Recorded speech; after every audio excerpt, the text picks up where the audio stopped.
Setiap hari kita mendengar kata usaha dan daya. Mungkin kita berpikir tentang bekerja keras. Mungkin kita membayangkan kekuatan mesin yang besar. Kata-kata ini sangat akrab di telinga kita. Kita menggunakannya dalam percakapan sehari-hari. Kita berkata, usahaku sia-sia, atau dia punya daya yang besar. Namun, pernahkah kita berhenti sejenak? Pernahkah kita merenungkan makna yang lebih dalam? Apa sebenarnya arti usaha dan daya itu? Apakah maknanya sama di mana-mana? Ternyata, ada sudut pandang yang berbeda, namun indah jika disatukan.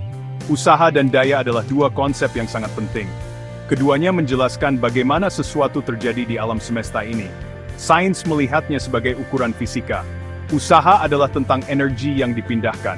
Daya adalah tentang seberapa cepat energi itu dipindahkan. Ini adalah cara sains memahami gerak dan perubahan. Namun, ada pandangan lain yang sama pentingnya. Pandangan ini datang dari keyakinan kita, dari agama kita, Islam. Dalam Islam, usaha adalah ikhtiar. Daya adalah anugerah dari Allah Subhanahu wa Ta'ala. Keduanya adalah bagian dari perjalanan hidup seorang hamba. Marilah kita coba membuka pikiran kita. Kita akan melihat dua dunia yang tampaknya berbeda ini. Dunia pertama adalah dunia rumus dan pengukuran yang pasti. Dunia yang dijelaskan oleh para ilmuwan fisika. Dunia kedua adalah dunia makna dan tujuan yang dalam. Dunia yang diajarkan oleh Al-Quran dan Sunnah Nabi. Kita akan menemukan bahwa kedua dunia ini tidak bertentangan. Sebaliknya, keduanya saling melengkapi dengan cara yang sangat indah. Keduanya memberi kita pemahaman yang utuh tentang peran kita di muka bumi ini sebagai manusia. Dengan memahami keduanya, kita akan mendapat pelajaran berharga. Kita akan belajar bagaimana sains menjelaskan bagaimana sesuatu bekerja, dan kita akan belajar bagaimana Islam menjelaskan mengapa kita harus bekerja. Ini adalah sebuah perjalanan untuk melihat kebesaran Allah. Kebesarannya terlihat dalam hukum-hukum alam yang teratur, dan kebesarannya juga terlihat dalam petunjuknya bagi kehidupan kita. Mari kita mulai perjalanan ini dengan hati yang terbuka, mencari hikmah di setiap langkahnya. Dalam ilmu fisika, konsep usaha atau work sangatlah spesifik. Usaha tidak sekadar berarti bekerja keras. Usaha terjadi hanya jika ada gaya yang menyebabkan sebuah benda berpindah tempat. Bayangkan Anda mendorong sebuah dinding sekuat tenaga. Anda mungkin merasa lelah dan berkeringat. Namun, jika dinding itu tidak bergerak sama sekali, dalam pandangan fisika, usaha yang Anda lakukan adalah nol. Usaha baru bernilai ketika ada perpindahan. Jadi, usaha adalah hasil kali antara gaya yang diberikan dan jarak perpindahan benda tersebut. Contohnya sangat banyak di sekitar kita. Ketika Anda mengangkat tas dari lantai ke atas meja, Anda telah melakukan usaha. Ada gaya untuk melawan gravitasi, dan ada perpindahan dari lantai ke meja. Ketika seekor kuda menarik sebuah gerobak sehingga gerobak itu bergerak maju, kuda itu melakukan usaha. Semakin berat benda yang dipindahkan, atau semakin jauh perpindahannya, semakin besar pula usaha yang dilakukan. Konsep ini mengajarkan kita bahwa hasil yang nyata, yaitu perpindahan, adalah kunci dari definisi usaha dalam sains. Lalu, bagaimana dengan daya atau power? Daya adalah tentang kecepatan. Daya adalah ukuran seberapa cepat sebuah usaha dilakukan. Jika dua orang mengangkat kotak yang sama beratnya ke ketinggian yang sama, mereka melakukan usaha yang sama. Namun, jika orang pertama melakukannya dalam 10 detik, dan orang kedua melakukannya dalam 5 detik, maka orang kedua memiliki daya yang lebih besar. Dia mampu melakukan usaha yang sama dalam waktu yang lebih singkat. Daya adalah usaha yang dilakukan dibagi dengan waktu yang dibutuhkan. Dalam kehidupan sehari-hari, kita sering berbicara tentang daya. Sebuah mobil dengan daya yang besar dapat berakselerasi lebih cepat. Sebuah lampu dengan daya 100 watt lebih terang daripada lampu 10 watt, karena ia mengubah energi listrik menjadi cahaya lebih cepat. Sains memberikan kita cara yang jelas untuk mengukur dan memahami kemampuan untuk melakukan perubahan di dunia fisik. Ia memberikan kita kerangka yang logis tentang bagaimana energi digunakan dan seberapa efisien penggunaannya dalam satuan waktu yang terukur.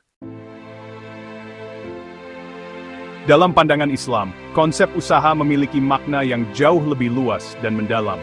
Usaha dalam Islam dikenal dengan istilah ikhtiar. Ikhtiar adalah segala upaya sungguh-sungguh yang dilakukan seorang hamba. Usaha ini tidak hanya terbatas pada hasil fisik yang terlihat. Bahkan ketika kita mendorong dinding dan dinding itu tidak bergerak, Allah SWT tetap melihat dan menilai kesungguhan kita. Setiap tetes keringat, setiap niat yang baik, Dan setiap perjuangan adalah usaha yang bernilai di sisinya. Usaha adalah wujud ketaatan dan penyerahan diri kita. Islam mengajarkan bahwa berusaha adalah sebuah kewajiban. Kita tidak boleh hanya berdiam diri dan pasrah. Allah Subhanahu wa Ta'ala berfirman dalam Al-Quran, Surah Ar-Ra'd ayat 11, sesungguhnya Allah tidak akan mengubah keadaan suatu kaum sebelum mereka mengubah keadaan diri mereka sendiri. Ayat ini adalah sebuah seruan yang sangat kuat. Ia mendorong kita untuk aktif, untuk berbuat, untuk menjadi agen perubahan dalam hidup kita sendiri.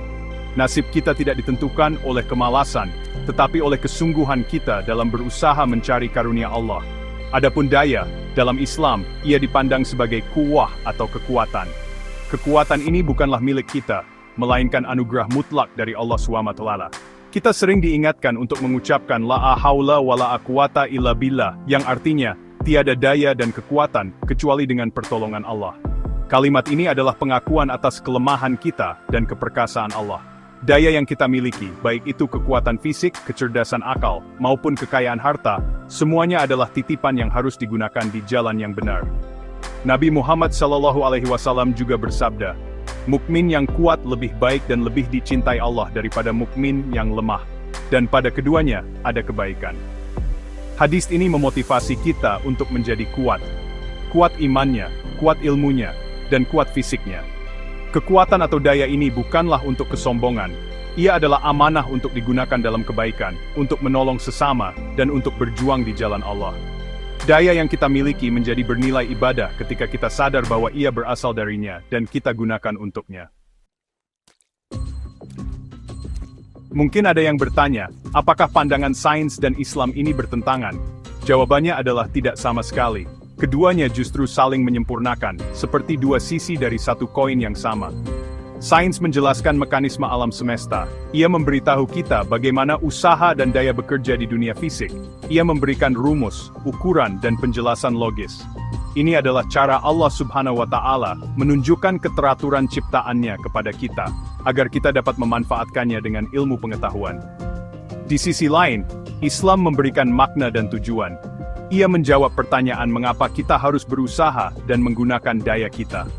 Islam menempatkan setiap usaha fisik dalam kerangka spiritual yang lebih besar. Ketika seorang ilmuwan menghitung daya sebuah mesin, Islam mengingatkannya bahwa kemampuan untuk menciptakan mesin itu adalah anugerah Allah. Ketika seorang pekerja mengangkat beban berat, Islam mengingatkannya untuk berniat ibadah, sehingga lelahnya menjadi pahala di sisi Allah SWT. Sains adalah tentang cara, Islam adalah tentang niat dan tujuan. Bayangkan seorang pelajar yang belajar fisika. Melalui sains, ia belajar bahwa usaha membutuhkan perpindahan. Ini memotivasinya untuk tidak hanya merasa belajar, tetapi benar-benar menghasilkan pemahaman yang nyata. Lalu, Islam datang membisikkan ke dalam hatinya, bahwa setiap detik yang ia gunakan untuk belajar adalah ikhtiar di jalan Allah. Bahkan jika ia gagal dalam ujian, usahanya tidak akan sia-sia di mata Tuhan. Sains memberinya strategi untuk berhasil di dunia, sementara Islam memberinya ketenangan dan kekuatan jiwa, apapun hasilnya.